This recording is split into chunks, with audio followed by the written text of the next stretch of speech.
Another unexpected issue during the power outage, a water shortage for some Bay Area cities. KPIX 5 John Ramos explains why. Just like everyone else in the Bay Area, the city of Vallejo is dealing with fires and power outages. But this weekend, they experienced a different kind of emergency. This one was about water.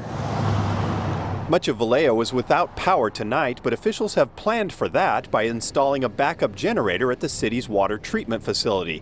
That plant turns raw water from Northern California lakes into potable drinking water. But this weekend there was a water emergency that had nothing to do with Vallejo at all. We were getting close to about 2 days water left. And that's nervous time for you folks. Very much so. It's not a situation that we are comfortable with, and is relatively unprecedented for us. The problem was actually 14 miles away in the town of Cordelia. Vallejo has a pump station there that pushes raw water up to a reservoir on the top of this hill and then onto the water treatment plant. When the power in Cordelia was cut off, they had no way to bring in any more raw water.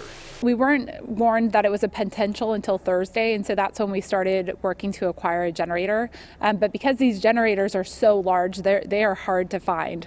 The city put out a call for conservation, but that was mostly ignored, so a total ban on outdoor watering was ordered. And then, as the supply began getting tight, there was even more demand as firefighters battled a large blaze on Sunday. So officials called PG&E and reminded them that water was critical for firefighting and other life-supporting operations. And we considered them partly responsible to make sure that we could deliver. Sounds like that got their attention. It absolutely did within less than 12 hours. We had a generator on our site. Last night, this giant 1,400-volt power plant arrived at the pump station, and the water system is now operating normally. And to the residents who were ordered to stop watering, all's well that ends well. Thank you, community, for receiving that message. But they may use water again back at normal levels now that we've got our raw water pumping into the system now. The portable generator is, of course, a temporary solution, but the city's spokesperson told me that a new permanent generator for the Cordelia pump station has now been added to the city's capital budget. In Vallejo, John Ramos, KPIX 5.